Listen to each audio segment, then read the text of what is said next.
Hi guys! இந்த வீடியோல இப்போ ரீசென்ட்டா Netflixல ரிலீஸ் ஆயிருக்கிற ஒரு மிஸ்ட்ரி கிரைம் த்ரில்லர் சீரிஸான ஆர்ட் ஆஃப் சாரா. இந்த ட்ராமாவ பத்தி தான் இந்த வீடியோல நம்ம பார்க்க போறோம். அதுக்கெல்லாம் முன்னாடி இந்த மாதிரி ரீசென்ட்டா வரக்கூடிய ட்ராமாஸ் பத்திலாம் தெரிஞ்சுக்க இந்த வீடியோவ லைக் பண்ணிட்டு நம்ம சேனலையும் சப்ஸ்கிரைப் பண்ணி வச்சுக்கோங்க.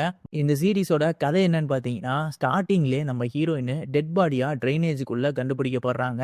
அங்க வந்த போலீஸ் எல்லாருமே இவங்க யாரு அப்படின்றத செக் பண்ணும்போது, இவங்க இறக்குறதுக்கு முன்னாடி ஃப்ரோசன் ஆயிருக்காங்க அப்படின்றது தெரிய வருது. அதனாலேயே இவங்களோட ஃபிங்கர் பிரிண்ட் எந்த ஒரு டேட்டாபேஸ் கூடயும் மேட்சே ஆகல. ஆனா அவங்க சாகும்போது அவங்க பக்கத்துல ஒரு ஹேண்ட்பேக் இருந்திருக்கு. அந்த ஹேண்ட்பேக்கை பர்ச்சேஸ் பண்ண அந்த சீரியல் நம்பரை வச்சு இவங்க யாரு அப்படின்றத கண்டுபிடிக்க ட்ரை பண்றாங்க. அப்போதான் தெரிய வருது அந்த ஹேண்ட்பேக் நம்ம ஹீரோயினோட ஃப்ரெண்டோடதுன்னு சொல்லி. அவங்க பாத்தீங்கன்னா ஒரு லக்ஸரியான ஹேண்ட்பேக் கம்பெனியோட சிஇஓ வேற. அவங்களும் நம்ம ஹீரோயினும் கொலாப் பண்ணி பிசினஸ்லாம் பண்ணியிருக்காங்க. இந்த விஷயத்தெல்லாம் தெரிஞ்சுக்கிறாங்க. இதெல்லாம் சிம்பிளா தானே இருக்கு அப்படின்ற மாதிரி நினைச்சீங்கன்னா அதுதான் கிடையாது. இந்த ஒரு சாரா கிம் அப்படின்ற ஐடென்டிட்டி மட்டும் இல்லாம, இதுக்கு பின்னாடி நெறைய ஐடென்டிட்டி நம்ம ஹீரோயினுக்கு இருக்கு. இந்த மாதிரி பல பேர் கூட பழகியிருக்காங்க. ஆனா, ஒவ்வொன்னுக்கு பின்னாடியும் ஒவ்வொரு பிளான் இருக்கும். அவங்க யாரு கூடயுமே ஃபோட்டோஸும் எடுத்துக்க மாட்டாங்க.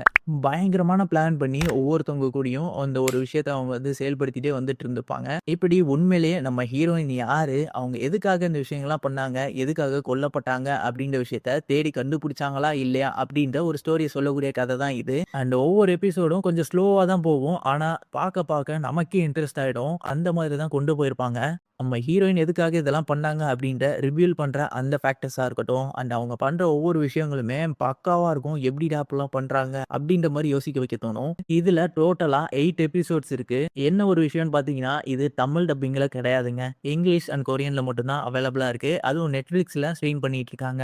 நீங்க தமிழ் டப்பிங் இல்லாமலேயும் ஒரு தரமான கொரியன் டிராமா பார்க்கணும் அப்படின்னு நினைச்சீங்கன்னா, இந்த சீரிஸ கண்டிப்பா ட்ரை பண்ணுங்க. ஒரு நல்ல வாட்சா இருக்கும். ஸோ எத்தன பேரு இந்த சீரிஸ பார்க்க போறீங்க அப்படின்றத கமெண்ட் பண்ணிட்டு போங்க.